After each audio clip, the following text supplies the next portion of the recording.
Hey. Hi, everybody. Here we are. I'm Rocky from USA Kilts. I'm Eric. And we have our off-camera, our ingenious assistant, Mr. Lucas. So we're just going to go over some more questions like we did last month, or 2 months ago now, I guess it was. Yeah. We're just doing a live session of Facebook, answering any questions you guys have, kilts or highland wear related. If you have any questions while we're actually broadcasting, feel free to put them over in the comments. I think it's on that side. And leave them there, and we'll try to get to all those, as well as all the people who have submitted comments over the past couple weeks. Yep. And remember, our goal is to do this once a month, so if you don't get your question answered now, you can still send it to us, and we'll try to do our best to get to it in the future. And obviously, if you have immediate needs, we always invite you to call the shop, as always. So without further ado, first question I got here that we took yesterday was from Pim Baker, and he says, "I'd like to know what tartan Eric is wearing." So that was the last time we did this. Yep. The photo that we had that he's probably referring to is actually the tartan that I'm wearing today is the Scott Green Weathered tartan.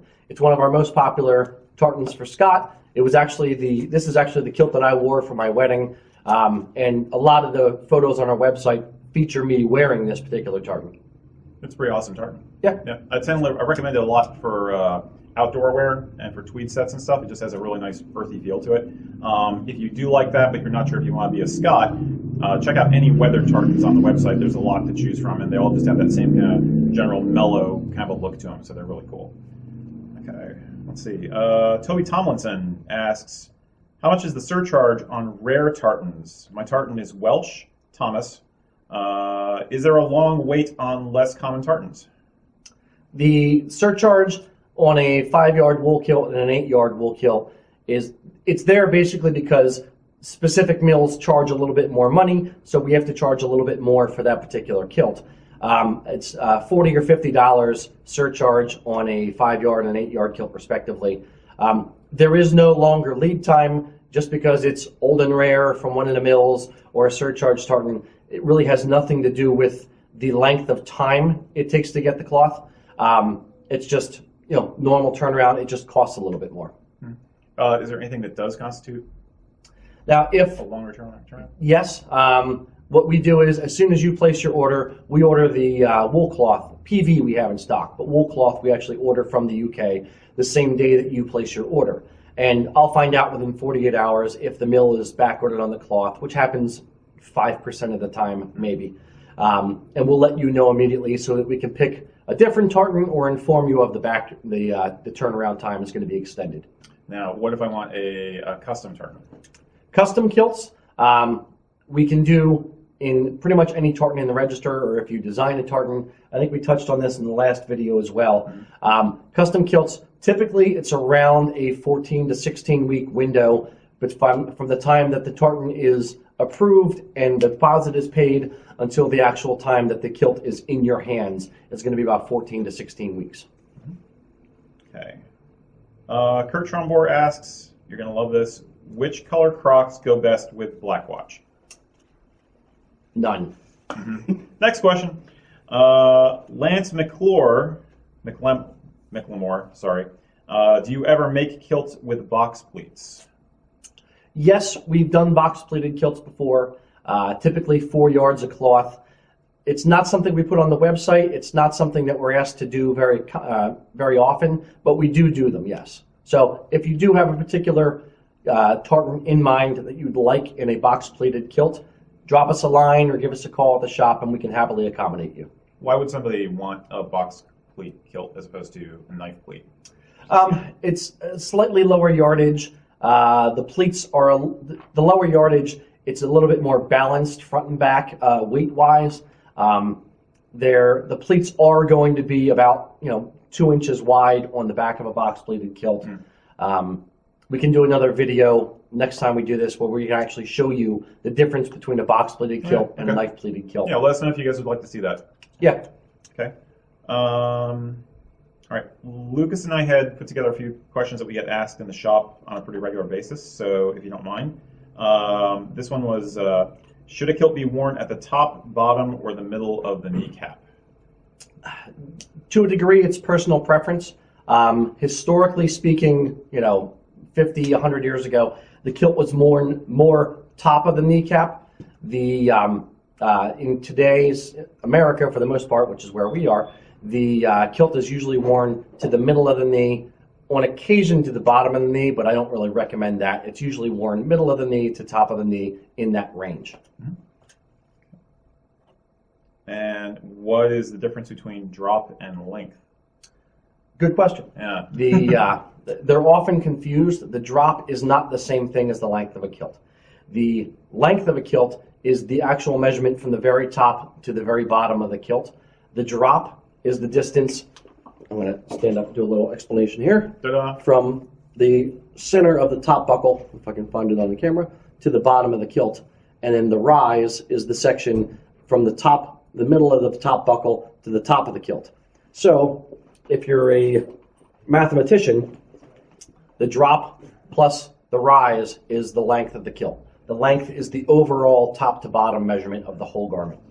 Now, with the geometry, when we're working it out, we basically only ever ask somebody for the length of the kilt. So that's Correct. That's just something that the kilt makers take into account, and they do their mathematics for. So you don't have to worry about it if you're ordering from us. Yes, a lot of some kilt companies ask you to take 27 different measurements, or they want the actual drop measurement, and they're going to automatically add 2-inch rise. Sometimes they tell you, sometimes they don't. For us, we realize that the majority of our customers are not tailors. They do not measure people for a living, so we just ask the length top to bottom of what you want the finished kilt to be, and we will account for the rise inside that measurement. Bear in mind that we're also, as a default, we are assuming that you want, referencing the earlier question, that you want the kilt to come down to the middle of the kneecap. If you are a person who wants that very, very old traditional style and you want it at the top of the knee, make sure you let us know ahead of time so we compensate, because otherwise we might be calling you and say, this measurement seems a little bit short. We make a habit of calling anyway if we think measurements are a little bit odd from what we're used to seeing on average. So we want you to feel confident. But special requests like that, we definitely recommend calling us or dropping us a line or something. It's almost always going to be the middle of the kneecap by default, because that's what most people want. Yep. Okay. Susan Zemke, I hope I'm pronouncing that right, says, I have a kilt that was made for me when I was in Scotland. It's pleated in the front and flat in the back. The opposite of a men's kilt and the sport kilt I wear to throw. Is that because it's a woman's kilt? I've never heard of a kilt that's pleated in the front and not the back. Without trying to sound cheeky, I would wager that you actually have the kilt reversed and the pleats are supposed to go in the back. Now, that being said, what may be confusing is on a kilted skirt, some companies make them so that they open on the right-hand side like a men's kilt. Other companies make them that they open on the left-hand side.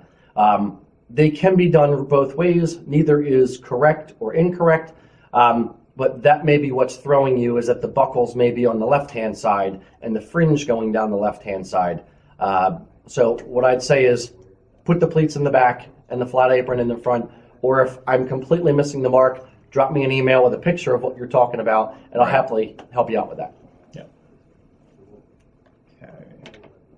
Rod Nevin is asking, what is the best way to put on the sporran-chain and the kilt belts so that they're not in each other's way around one's waist?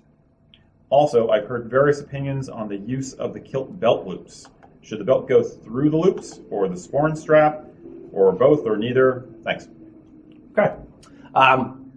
It's the loops on the back of the kilt, the two large loops on the back of the kilt, were originally sporran loops, and they were actually smaller.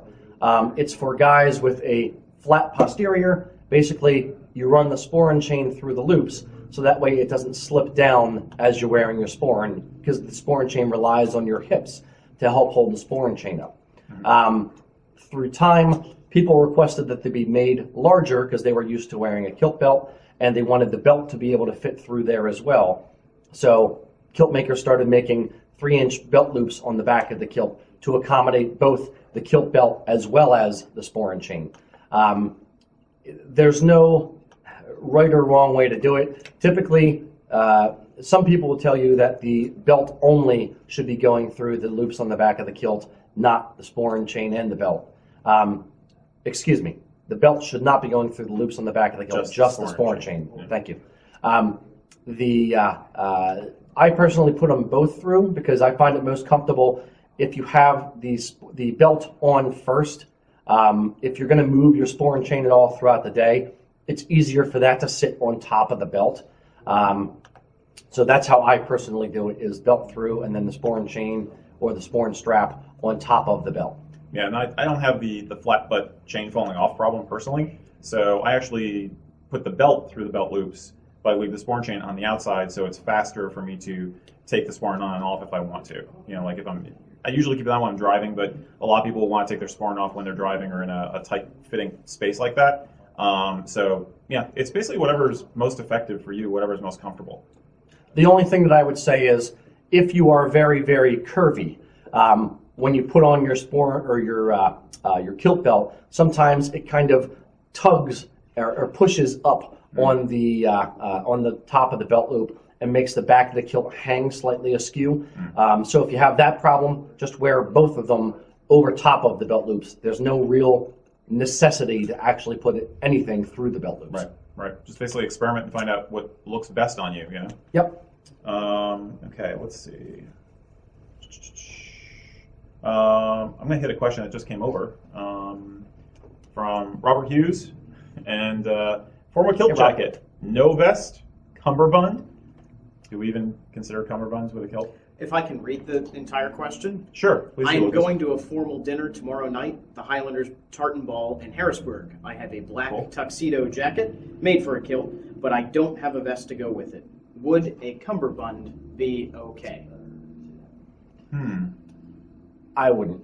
Yeah, I'd rather see a kilt belt with a really nice, impressive buckle, which kind of leads into another question we had here, actually, but than trying to mess with a cummerbund. I think I've seen one or two photos of guys trying to do that online, but invariably it just looks goofy. I mean, cummerbunds originally come from old-time tuxedos, which were trying to mimic like North African Turkish dress back when that became like fashionable around the turn of the century. Probably didn't know that, but that's where cummerbunds come from. It's a totally different aesthetic. You're really crossing the streams if you do that, and yeah, I wouldn't do it. Yeah, basically. Yep, I agree. What he said. Yep. And like I said, we had a question that was similar to this, sort of. Jason Hill was asking us, what's the verdict on wearing belts with a dress sporran? So glad you asked. Look, we did some homework. All right, here's my props. If you look at the back of, I'm going to move a little bit closer here, the back of a regular day sporran, note the distance from the D-ring to the top of the back of the day sporran. When you wear a kilt belt buckle and a day sporran, they should be about 3 inches apart. So this is about the height of the belt buckle in relation to the height of the sporran. Now, compare that to the back of a dress sporran, and the D's are the same height, but the back or the top of the sporran, the little knob on the top, is actually much higher. So when you wear your sporran at the same height on your body, that puts this much closer to the top of the sporran. And when you sit down, they end up clanging into each other. So ultimately, no, don't wear a buckle when you have a dress sporran on. Now, what if, could you loosen the sporran chain so the sporran's hanging a little lower? Is that? It would look odd. I don't think so. Yeah, the sporran should be hanging right over your manhood, effectively, and then the 3 fingers or so below the buckle. Just don't do it. Yep. Chances are, we're used to telling people in the shop that if you're wearing a formal kit, chances are you're going to have a vest on with it anyway, and that's going to be covering up half of the buckle anyhow. So it's kind of wasted bling in a way.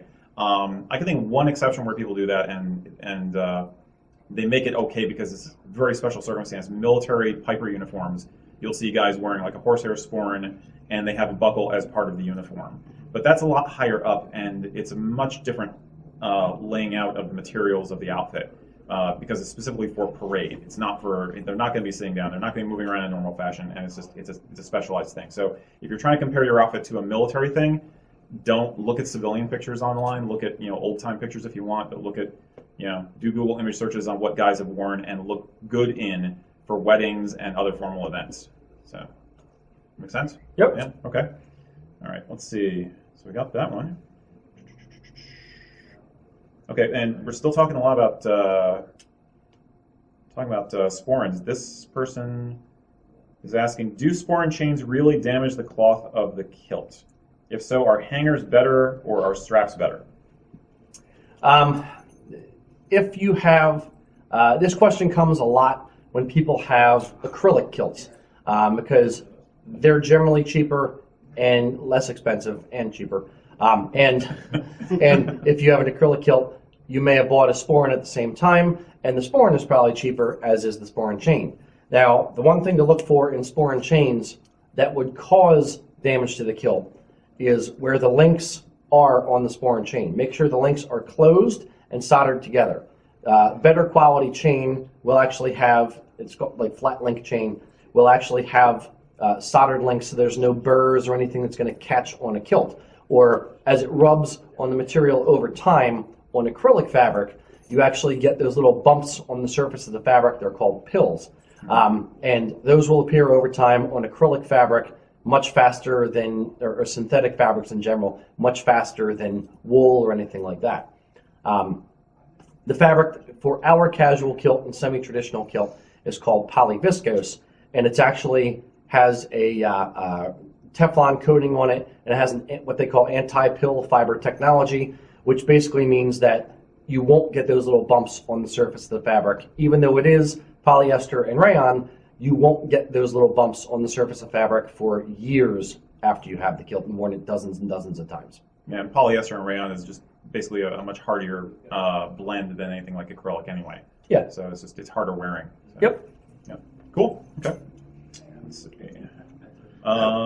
Somebody online was just asking, how did you start the business? In my mid-20s, I decided I wanted to wear a kilt and just go out and have fun doing it. And then we decided that we could potentially make some money at it, selling kilts and retailing them. And then we decided that, hey, we could actually make these. So we started making them in-house and got better and better at it. And through the years have kind of honed our craft. So what started out 14, 15 years ago for beer money became a full-time business for us within a year. And we've just gotten better and better. Actually, Lucas, if you could grab the photo of the first shop that we have up there. This will be a challenge. Yeah. Let's see if we can make this work on camera. Yeah, at some point in the near future, I'm going to be doing a blog post for the website about the history of the company. So look forward to that. This is actually, I'm trying to get the lights out of it, the first shop that we had over in Audubon, Pennsylvania. It was a 500 square foot shack, or a stone building that was the summer kitchen for the Audubon Inn. That building no longer stands, but we do have a little rock from the rubble that we keep here in the shop, as well as that picture to remind us where we started. Gorsh. So romantic. Okay. Brian Baldwin wants to know, what is the best way to care for a horsehair military sporran? So I'm assuming you're a piper. How do you keep the horsehair from having a bad hair day? Do you brush it? Do you spray it with anything? There's actually horsehair sporrans, oddly enough. Well, let me preface this.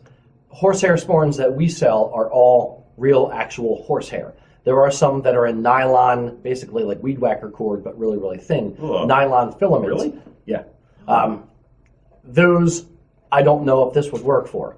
For the ones that we carry that are actually horsehair, there's products for horses, like basically leave-in conditioner type sprays. There's one called Show Sheen that you can purchase. Basically, you just spray it on there and kind of form it out. Another tip,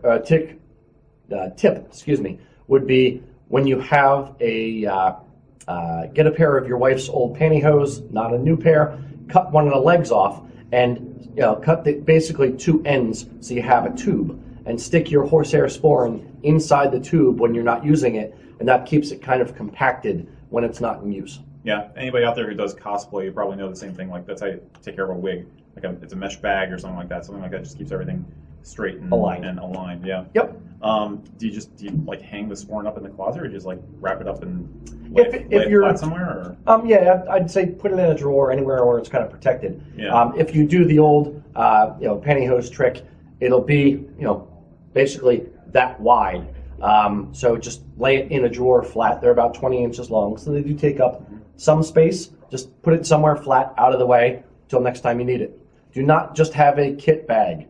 Pipers, listen to me. Do not just have a kit bag that, like my hockey gear, when you are done piping, you throw your sweaty, stinky kilt into the bag, as well as your sporran and all the rest of your stuff, because when you take it out, it will not have been put away by the magical kilt fairy. It will be a rumpled, messy kilt, as well as the sporran. So treat it properly, and it will look good for a long time. That's my public service announcement. Magical kilt fairy. Okay, Yes. Got it. All right. Are there any artists out there who can send us a picture of the magical kilt fairy? Let me know. Okay. Eric in a tutu. No. Moving right along. Brian is also asking, what's the best way to hang and protect the kilt? So, Aha. not a kit bag. Yes. Don't just throw it in your kit bag. We actually have product placement. Kilt hangers. We actually have these specially made for us. 4 clips on a nice long kilt hanger, 20 inches wide, so it still fits in a standard closet. This is how we hang all of our kilts in the shop. This is how all the kilts in my closet are hung. They're basically hanging on this in a protected area. What I would also suggest, if you live anywhere where there may be moths, put it in a garment bag, preferably a cloth garment bag or a travel garment bag, and hang some cedar wood blocks in there. Over time, they kind of lose their scent. If you take sandpaper, a real fine sandpaper, and kind of brush the cedar blocks, it'll actually rejuvenate the oils, and it'll start smelling strong again, and that helps keep the moths away. Okay. Jason Hill's asking, what's the best kilt for hiking or summer use that we sell? I'd say our casual kilt is probably the best kilt for hiking and summer use. They're generally about 4.5 yards of cloth-ish, give or take. They're Velcro closure, so you don't have to worry about the buckles catching on anything. They're lightweight. The polyviscose is a hardy fabric. You can get mud on it and stuff like that. Yeah. And it washes clean real easy. It's a very densely woven fabric, so if you get thorns picking at it, it's not going to just pull and have a big giant run in the kilt. I'd say the casual kilt. If you want to step up into a slightly nicer kilt, the semi-traditional is another good one as well. There's another advantage I'll point out for the casual kilt is that since it has Velcro closures instead of the straps and buckles, the Velcro, of course, lays completely flat. So if you have a very sturdy hip pad or hip belt on your backpack, or if you're wearing a heavy gear pack as part of your hiking gear, you're not going to have any extraneous stuff digging into your sides or anything like that. You don't have to worry about the pressure points. So it's more comfortable from that standpoint. Take it from one who knows. Okay. Okay, this is a 2 questions in one. John Campbell is asking, where are kilts made? I think I know the answer to that. Is it too late to get one in time for Christmas? Our kilts are actually made right behind me. Right there. We make our kilts here in our shop. On our website, if you go up to the navigation bar on the far right-hand side, that would be your right, there's actually a little thing that says virtual tour. And when you click on that, you can actually walk around the inside of the entire store you see behind us, as well as our production area. So you can actually see where the kilts are made. We have all of our polyviscose fabric here in-house, the cutting tables, the ironing tables, and all the sewing machines.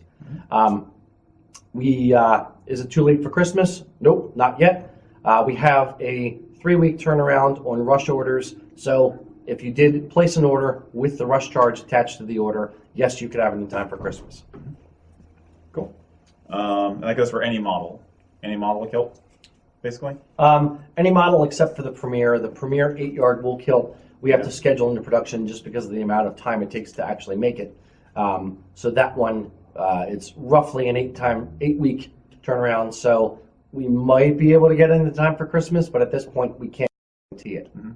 And by the way, for the December edition, we are going to probably try and focus on some gift shopping ideas, accessories, and things that, in our experience, customers tend to really want, and different price points. So if you're looking for a stocking stuffer versus a big present for Grandpa, we're going to try and help you out. So if you have thoughts along those lines or questions about what's appropriate, let us know. We'll be getting to that in the next edition. Okay, let's see. A quote from Cole Finley: "We have the best kilt hangers on the market." Thanks, Cole. Thank you, Cole. And he should know. He's got a pretty big closet. Yeah. Yes. Send us a photo of your closet sometime, Cole. I mean, holy crap! I see this stuff going out of here when you order it, and it's impressive here. It's got to be just like mind-boggling to see your wardrobe. The man has more kilt jackets and vests than anyone I think I know. Yeah, maybe even including maybe even me. Maybe. Okay. Since we're talking about jackets, Steve Anderson is asking. He says, "My office is having a holiday party. Should I wear my Prince Charlie?" It really depends on what everyone else is wearing to the holiday party. Prince Charlie, while it's a nice look, is very formal. Basically, if it's a black tie office party, then yes.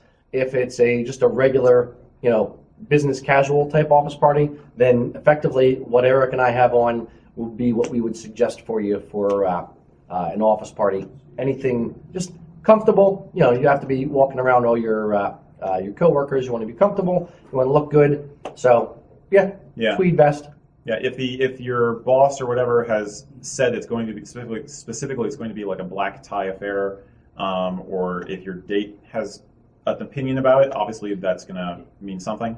But a thing we commonly say here at the shop when people come in is that you may want to consider an Argyle set.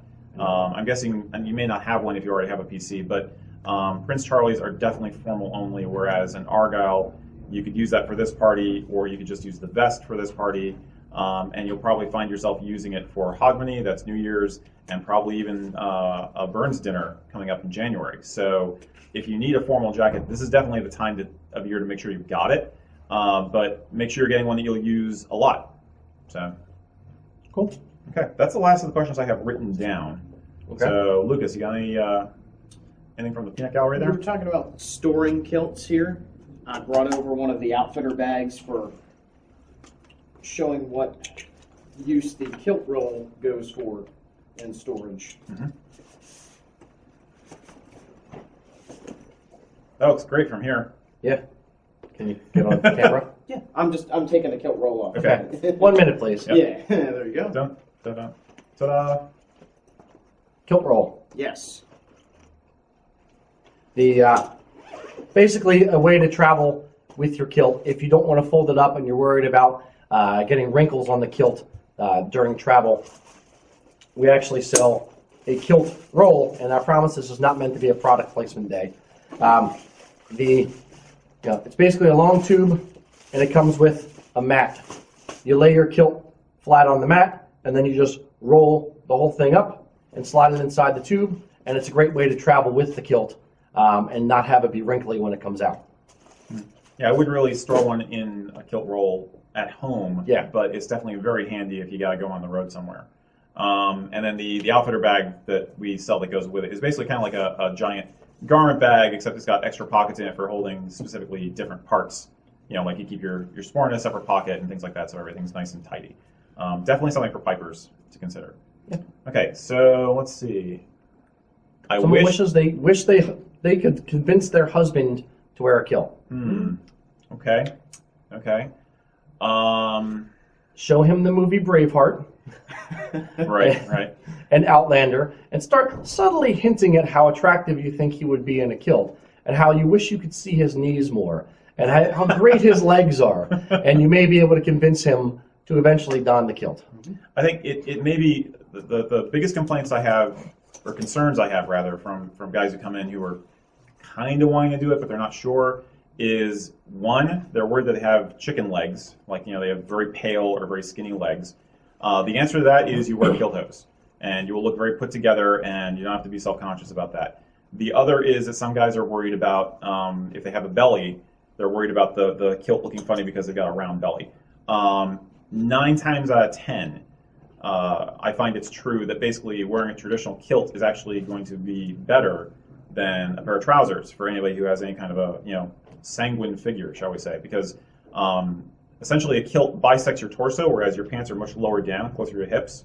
So you get the basketball on top of the stick effect. Whereas like that, so, as opposed to with a kilt, you're basically making an hourglass shape from the shoulder line down to the belt line and then out to the outer hem of the kilt. So it just accentuates the upper part of the body, the torso. So he's going to look more manly. He's going to look better in a kilt than he might look in a pair of pants.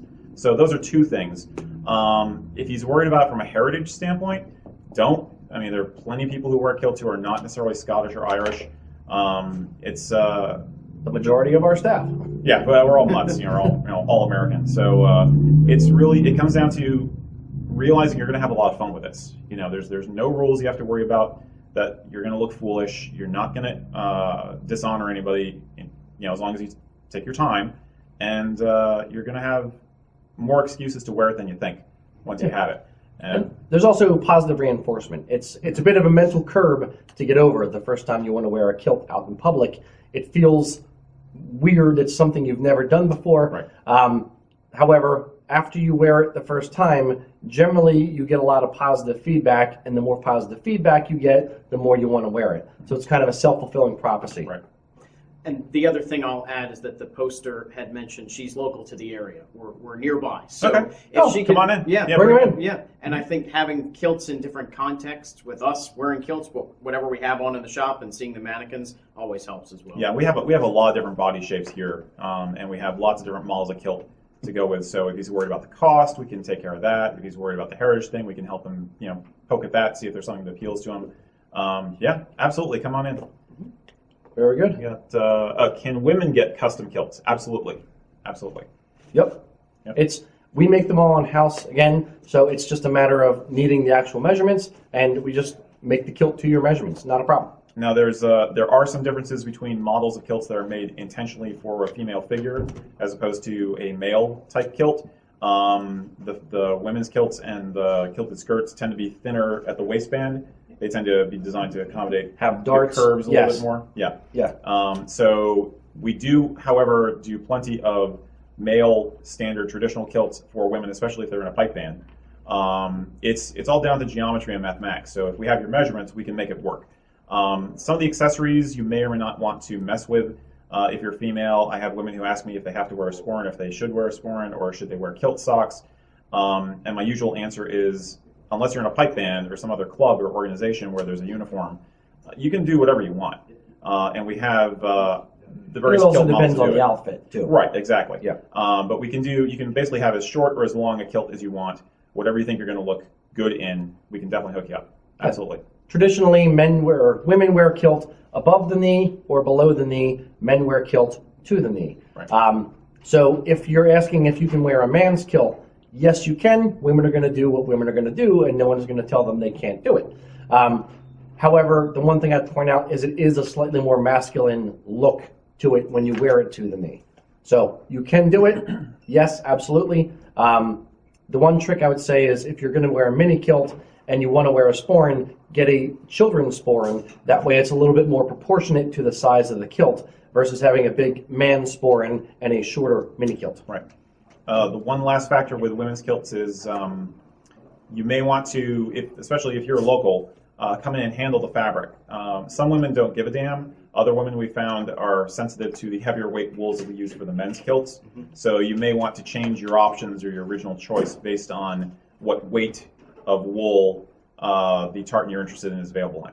That's a very good point. The 16-ounce wool that we carry, it's not scratchy per se. However, there is a little bit of a rougher texture to it than, let's say, the 10 or 11-ounce fabric. It generally doesn't bother guys because we don't shave our legs for the most part. Women who shave their legs have that little tiny bit of stubble after a couple days, and it tends to irritate the skin much more than it would for a guy who doesn't really have that problem.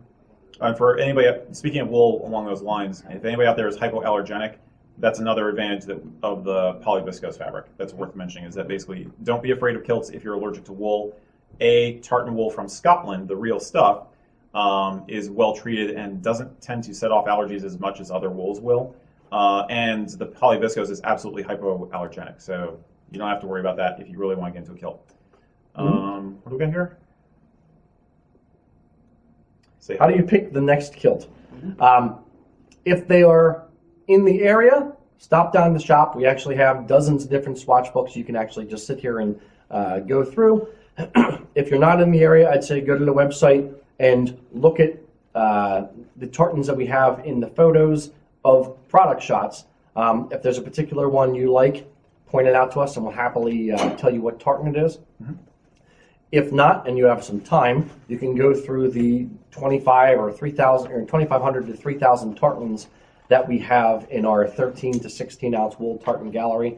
I generally suggest starting in the Irish or in the Universal District tartan area, and you can kind of go through there. And there's the colors range the entire rainbow of palettes. So there's a lot of real neat stuff in there as well. Somebody was mentioning just now that they already have a kilt, but they want to get more. And that made me remember that some people are worried about whether or not they can wear a tartan that's not their clan, or if they don't have a clan, or things like that. What do you usually like to tell people when it comes to clan tartans versus tartans anybody can wear? There's different mentalities about it. There's different thought processes. Some people will not wear a kilt that they must wear their clan tartan, only their clan tartan, that is it. Other people will say, no, I will wear any tartan I damn well please. Some people will kind of say, well, I'd prefer not to wear clan tartans, I'll just wear district tartans. There's no legal right or wrong answer. There are traditions, there are not necessarily laws that you must follow. So if there is a particular tartan that you like, what I would say is, if it's a clan tartan, A, wear it respectfully. B, know something about the clan, or at least know what tartan you are wearing. Right. Because ultimately, you have to be comfortable. Because when you're wearing a kilt, one of the two questions you're going to get, aside from what are you wearing under your kilt, is, oh, what tartan is that, or is that your clan tartan? So you're going to have an answer for that question. So if the answer is, it's pretty and I like it, it's an answer. Is that an answer you want to give? Or do you want to say, no, this is the Clan Scott tartan. My great-grandfather was a Clan Scott. Or I just happen to like the Clan Scots and are friends with many people who are in Clan Scott. That's an acceptable answer as well. Really, it's up to you how comfortable or not comfortable you are with wearing a tartan that's affiliated with a particular name. Yeah, those of us who do collect kilts tend to have some clan tartans and some universals, and just a mix. Which is actually more old school than having just a clan tartan. If you go far back enough, like back to 18th century or so, people wore all kinds of different tartans. So the whole idea of having just one clan tartan didn't really come into force until the Victorian age. So there's nothing wrong with wearing multiple tartans and being a collector, but absolutely you want to be respectful, if you're wearing somebody else's tartan, and don't try to go to a private clan meeting or something and pass yourself off as a member if you're not. That's just being a jerk. So the only tartans that I would say that kind of fall outside the bounds of good taste for me personally would be tartans that belong to specific groups. For example, the Masons. If you're not a Mason, I wouldn't suggest you wear the Masonic tartan. Right. Or if you're not in the military or have a close family member who served in the military, I wouldn't wear a branch of military service tartan. Right. Those things kind of go to a taste issue more than anything else. But originally, tartans kind of came to be based on districts more than name. When a tartan was, woven by a mill in Scotland in this location, the people that were close to that location bought from that guy, so that became a de facto district tartan for that area. And then the clan tartan thing kind of evolved from that, and through the notorious Sobieski Stewarts, who just kind of came up with dozens and dozens of designs and called them clan tartans even though they weren't, but now through wanton usage have become actual clan tartans. Period. Yeah. Okay. Lucas is wondering if you want to talk about the stag products. Oh yeah, the one thing I did want to mention. Shameless plug. Yes, I had alluded to this a few months ago on Facebook, I think back in July, so I kind of dropped the ball on it. We just came out with our new range of stag sporrans. Ta-da! So this is the stag cantle that we actually designed here in-house ourselves, and with the Trinity bells and Trinity knotwork on the cantle of the, or up the shoulder of the cantle. And this is our stag day sporran, with the stag facing front. And we also have our stag's buckle as well, which we just came out with recently. So those are 3 products we wanted to push real quick. We got them in. We're very proud of them, and they came out pretty cool. Yeah. If I do say so myself. Yeah, I think they're awesome. Honestly, they're gorgeous. It's always challenging to come up with stuff for this business that is not going to become very quickly generic or get knocked off. So we want to make sure that we're standing apart and giving people out there something a bit different and a little bit, different taste, different kind of level of class, something that is going to make you stand out in the crowd and feel like you got something that really feels like an heirloom quality thing. It's similar to, we also do some custom stuff like the laser etching, and we've done some kilt pin designs, arranged those for pipe bands and stuff. So that's another thing I mentioned. If you want to contact us about custom logo emblem stuff, let us know. Take a look at the website. You'll see the laser etch sporrans on there.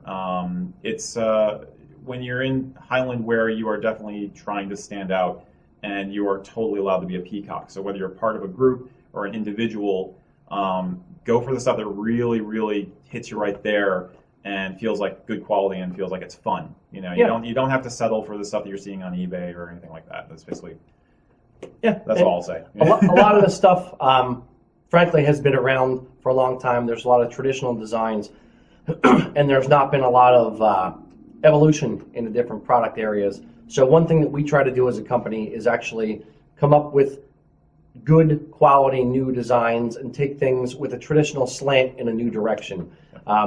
And just, keep the business evolving, because if it doesn't evolve, it will die. Right. Not just and it's keeping the heritage alive. Mm-hmm. All right. Tim Welch wants to know why the Irish folks may not want to wear the government tartan. Black Watch is the tartan of the British military, and if you are an Irish Republican, you may not like that. So basically, if you are anti-English, anti-British type of Irish person, then you wouldn't want to wear the government tartan or Black Watch, as it were. However, if that doesn't bother you, have at it. Black Watch is a universal tartan that anyone can wear if they want to wear. Yeah, Black Watch is actually, you can also consider it Campbell modern. Basically, Black Watch tartan became the Campbell tartan, or was the Campbell tartan, because it was the Earl Campbell who raised the regiment known as the Black Watch back in the 18th century. So that's basically, he started the whole thing. It was his tartan. Those are his boys, and bam, it stuck. So yeah, there's some, I guess, McDonald's who don't care to wear Black Watch either. But it's at the same time, if you're a Campbell, you may want to consider looking at Campbell Ancient or some other variant of the tartan, so that people understand, oh, he's a Campbell, and not just, oh, he's wearing a generic, universal tartan. So there's a couple different ways to play that one. But yeah, I wouldn't necessarily recommend Black Watch to Irish guys for that reason, or anybody who, in their heart of hearts, is sure they're a Jacobite, because similar reason, Why can't a non-piper or military wear a horsehair sporran? You could. You can. Yeah. The Victorian era horsehair sporrans, longer goat hair sporrans were much more common, much more popular. It kind of fell out of fashion in the 1920s-ish to 1950s. So it really became relegated to strictly military and pipe bands and that kind of thing. But if you really want to wear a horsehair sporran, have at it. Yeah, just remember you're looking at like a $350 investment, and you got to take care of it the way we were talking about earlier. It definitely is a more antique kind of a look. Now, as soon as I say that, it's going to become like some hot fashion trend. Some guys in in Scotland will start putting beard beads in them and making them this all trippy new thing. Yeah. Please don't. Okay, I don't know. Braided horsehair sporran, that could be kind of badass. But yeah, it's if you're a reenactor or if you're a major Victoriophile, like you're really into like Downton Abbey and the kind of 19th century Victorian stuff, then yeah, it's totally a viable thing to do. But definitely be sure you want to make the investment, and I don't go for a cheap one. There's some out there that still were originally just the fakies that were just like a piece of cardboard with the horsehair on the front. They're not even a functional sporran, just as a band uniform thing.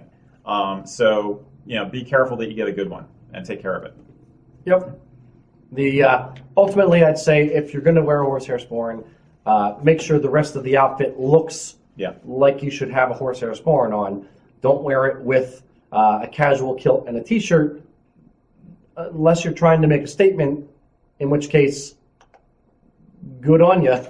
I don't know what the statement is you would be trying to make. Now, if you're like somebody like Axl Rose, who I think wore a horsehair sporran at one point, if you are in a Celtic or folk metal band or something like that, or a punk rock band, then just do it. Just go. Fine. Do it. Yeah. Yes, but if you're just a regular person out in the world wearing a kilt, don't wear a horsehair sporran unless you are going for specifically a Victorian look. You got to own it, basically. You got to go whole hog. You got to own the whole outfit. Make sure every detail is correct. Absolutely. Cool. All right. Well, thank you everyone for tuning in. Eric, is there anything else? I don't think so. Again, thanks for all the questions, especially the people who sent us questions ahead of time. That really helps us think things through, because sometimes we want to go into a subject a little deeper, try and give you guys more information. And we're looking forward to doing this again next month. Yeah, if there's anything that you guys want to specifically hear us talk about, please give us feedback. Let us know. Yeah. Send in your questions. Say, hey, it would be neat if you did a whole 15 minutes on this particular topic, on sporrans, on kilt hose, on belts, on whatever. Let us know what kind of questions you are interested hearing us talk about. Yep. We will absolutely try to get work that into the next video for you. Yeah, and obviously our expertise is going to be the clothing end of things. We can also field some questions about the bagpiping scene, assuming Lucas is available. Sure. Yes? Okay, he says yes. And Celtic culture in general. I'm not going to say that we're great gurus of Celtic culture, but we don't mind discussing those topics, obviously, if you want to talk about things like that, especially with the holidays coming up. So absolutely. All right. Cool. Thanks a lot for tuning in, guys. Appreciate it. Yep. Thank you very much. Bye-bye. Lucas?